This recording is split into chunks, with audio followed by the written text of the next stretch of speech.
I want to talk about the hinge because I think that this is something that a lot of us struggle with.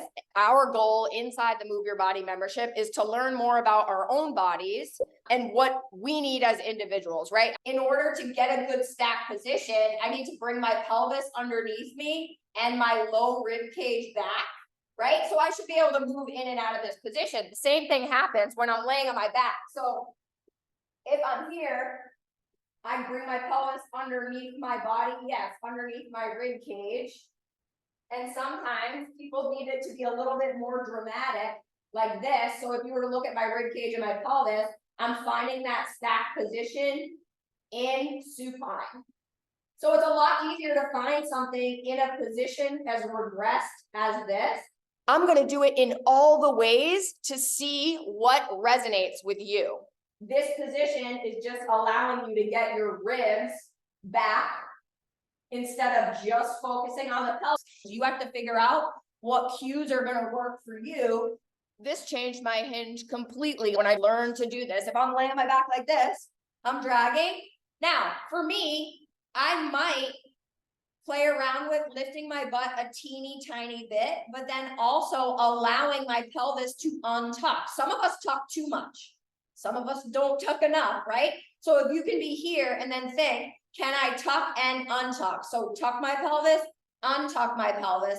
What allows me to open up the backside of my pelvis in this position? So you're going to come onto your knees now. We're going to get proximal hamstrings, high hamstrings on. I'm going to play around with the position of my pelvis, but not a cat-cow, because I just want the ribs to stay back. Do you notice how the ribs didn't flare in that position at all? I was able to keep my sternum lifted without flaring through my rib. So this would be like cat-cow, like I went to a yoga class where they're not really paying attention to the rib cage position.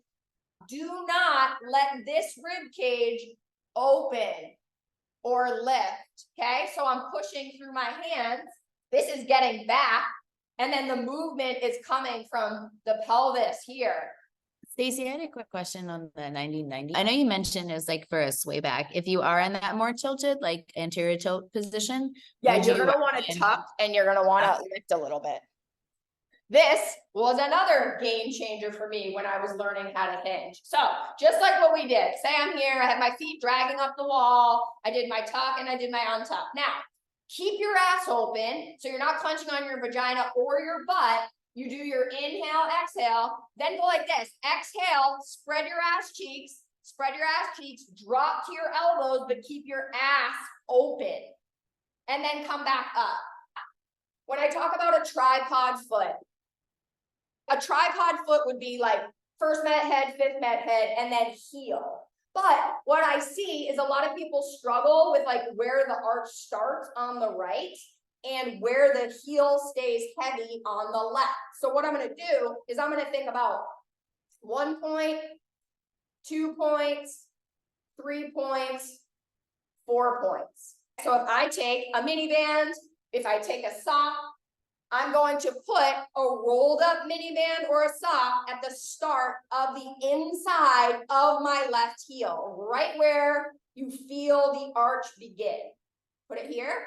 And then you're going to put another sock or a band right here on the outside edge of the heel. So this is my left foot.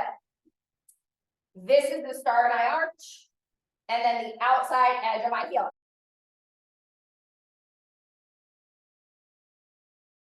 You have a quick question. Yeah.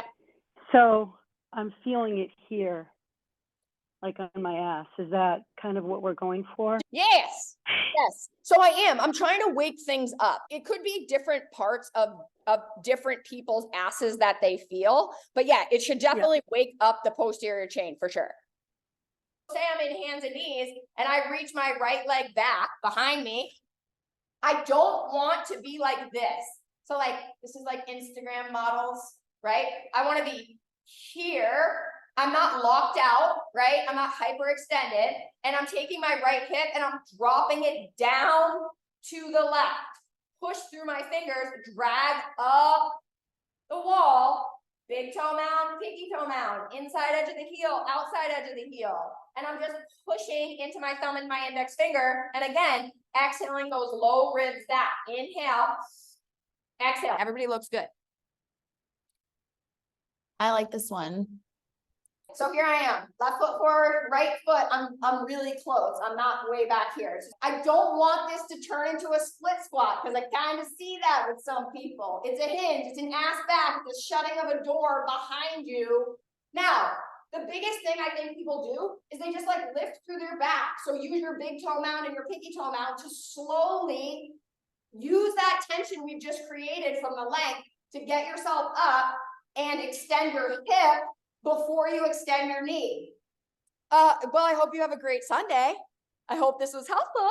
And again, if you ever want to do a one-on-one, you can just like shoot me a note. I'm more than happy to do that. But like use me in these part of your membership. You know what I mean?